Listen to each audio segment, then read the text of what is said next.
It's an oldie, but in my books, it's still a goodie. This is the 2024 Mazda CX-5, and it's one of the oldest options in the medium-sized SUV segment in Australia. Think about all of the newer options out there.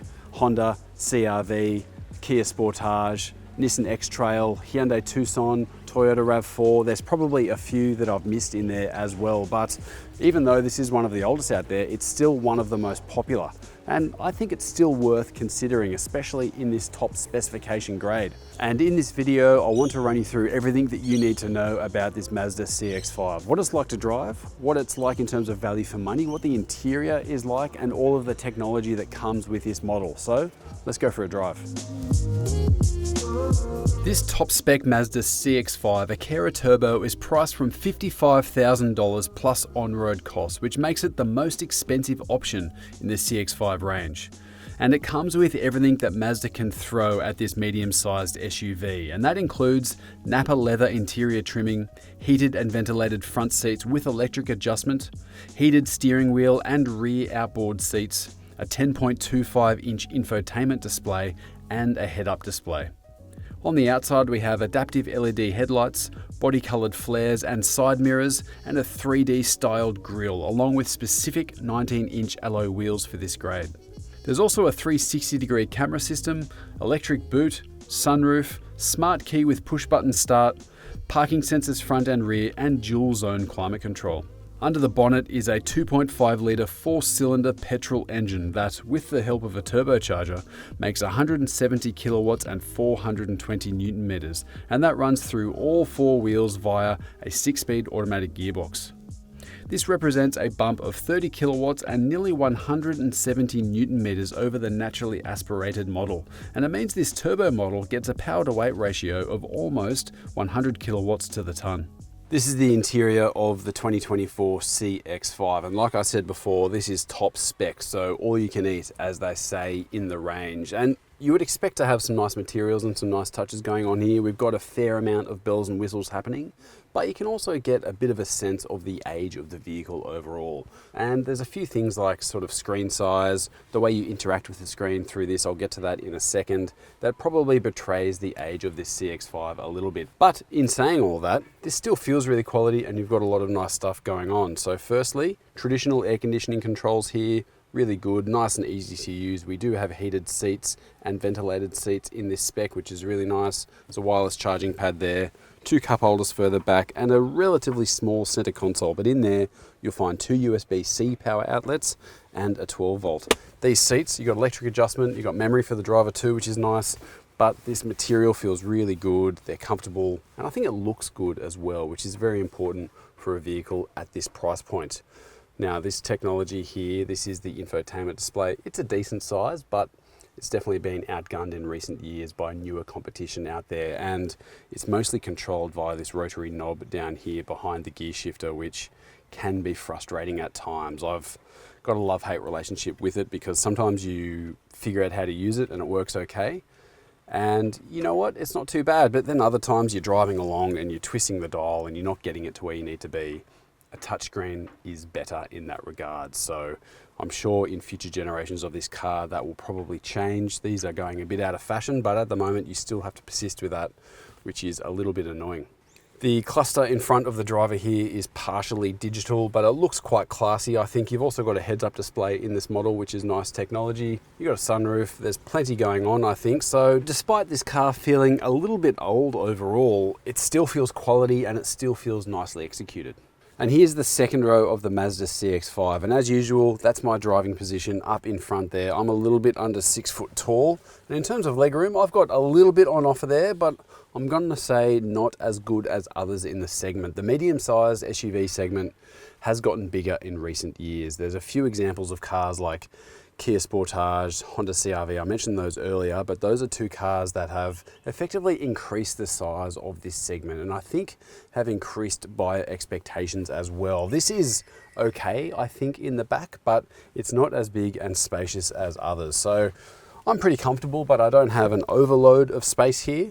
And in terms of width overall, it's maybe a little bit tight if you're going to try and fit 5 in here. It's not too bad. I think for child seats and that sort of thing, depending on the kind of seat you have, you'll be able to fit them in, but something is telling me here that Mazda wants you to fit only 4 adults into the back here, because when you fold down this in the middle here, that gives you your 2 cup holders, also your heated seat controls and USB power outlets. So obviously if there's going to be someone here or a child seat, well, you can kiss all that goodbye. You'll be only stuck with these air vents in the back here. So that's worth noting. I think you can fit a bottle in the doors.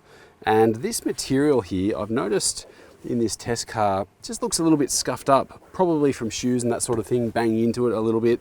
Starting to look a little bit secondhand already. Just one little thing worth noting. But otherwise, it's definitely not the best in the segment here, but it's pretty solid. You've got an electric boot in this top spec CX5, which you kind of would expect, I think, for this sort of asking money. Open this up and you've got 438 litres of boot space, and it's kind of in keeping with the rest of the car, I think. It's decent size, it's big enough, I think, but at the same time, it's definitely not the biggest in the segment. So if you're looking for maximum space in the medium-sized segment, maybe start to look elsewhere. Underneath here, we've got a space-saving spare wheel, a little bit of extra space there, but not really too much. A couple of basic, very small tie-down points. And you've got, in terms of the second row, it's actually 40-20-40 split, which is a little bit handy, I think, for practicality when you're loading things up. So you can drop down that middle row if you just need to put some long timber or something like that through. But you can drop down with these levers here,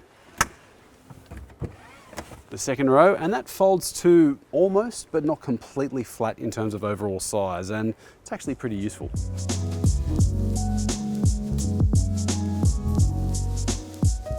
The Mazda CX-5, it's been a real long-standing favourite in Australia in this segment, and it's not just with motoring journalists like myself. It has got really good reviews since this model came out many years ago, but it's also been a popular one in terms of outright sales, and even though it's getting a little bit long in the tooth these days, it's still quite a popular choice. And once you get behind the wheel, you can kind of see why. This is top spec model, so you are expecting all the nice touches around the place, but there is a nice inherent feel to the way this car drives. It's got a nice combination of ride comfort. It handles nicely as well. It's not a bad car to drive around if you do enjoy punting through the odd corner, actually. So it's got this nice balance, which is often a little bit hard to find in some cars these days. They'll either go over into the ride comfort side of things, or they'll push too hard into feeling like a dynamic driver's car, and one will tend to ruin the other. But this does feel like it's in a bit of a sweet spot there. And that driving experience is absolutely made better by this 2.5 litre turbocharged engine. That's a lot of engine for a car of this size, really. It's normally used in a Mazda CX-9 in Australia, but the CX-5 is a lot smaller. You've got over 400 Newton meters of torque, and peak power isn't massive, 170 kilowatts. And the maximum RPM there it's only 5,000, so it's not a big revving engine, but through that mid-range 2, 3, 4,000 RPM, this engine feels really strong, and it delivers actually a lot of power. You can get a feel for the front-wheel drive nature of this car, even though it is all-wheel drive. It's definitely got that front-wheel drive bias happening, so you plant your foot, most of the power goes to the front, and you can kind of feel it a little bit through the steering wheel. It's not fully unsettled, but you can feel the front sort of nibbling away there and shifting around a little bit, but it doesn't spin the wheels a lot either, so the rears does kick in there. It stays fairly composed, and acceleration is actually really good for this car. It's definitely not a high revving, big noise sort of experience, but when you need good progress, it's really handy, and it just reminds you, it helps with your confidence, I think, in driving when you've always got a little bit of extra power in reserve, just to do an overtaking maneuver, to pull out in an intersection. You know you can hit the accelerator and get moving pretty quickly. I think it's a really good thing to have. And the CX-5 doesn't really feel like a big car to drive either. It's not as big as others in the segment in terms of length and wheelbase. Things like turning circle are pretty well managed. It's got good visibility from the driver's seat. Your seating position is relatively high, I think, for the car, so you've got good vision forward, you've got good vision around you, you've also got a good 360-degree camera system there for when you need it. But it's just easy to live with, and it is pleasurable to drive, I think. Now, the big downside with a 2.5 litre turbocharged engine is, of course, fuel economy. and this is one of the worst in the segment in that regard. The 2.5 litre turbocharged petrol engine is never going to be the best in the segment in terms of fuel economy, especially when you've got efficient diesels, you've got hybrids and that sort of thing in the segment overall. And this one, you know, it's not too bad, but it really depends upon how you drive it. So I've had this down to as good as 9 litres per 100 on the highway, which doesn't really seem that good, I suppose, in comparison to others. And then around town, they can creep up to 12 or 13 litres per 100. I'm sure you can do worse if you really do use all the power this engine has got more often than not. But the flip side is, you've got that power there, over 400 Newton meters, you've got a nice driving experience as well. So that's just the trade-off. If you want a bit more grunt and you're happy to pay for it, this is a nice choice. Driving this CX-5 reminds you of the importance of inherently good engineering and design in a car. This vehicle is a bit long in the tooth, but I think because all those years ago, Mazda seemed to really nail things like the driving experience, the steering feel, the performance, the powertrain, all of that sort of thing. It leaves you with a car that doesn't, yes, it is old, but it doesn't feel aged to drive, and it still stands up, I think, in comparison to others in the segment in terms of how it drives.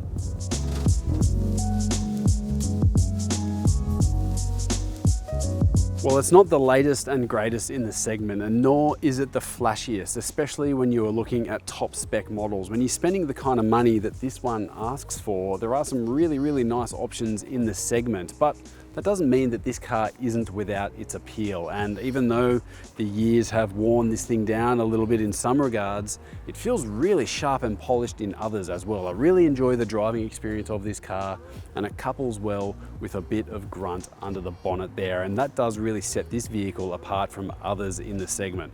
It's not the most fuel efficient, no, but it's got a nice responsive turbocharged engine, all-wheel drive, and that interior, yes, it's not the latest and greatest in terms of bells and whistles, but it's got a lot of really nice touches and it feels well executed. So if you've got a soft spot for the CX-5, I totally get it, and it's still worth considering after all these years.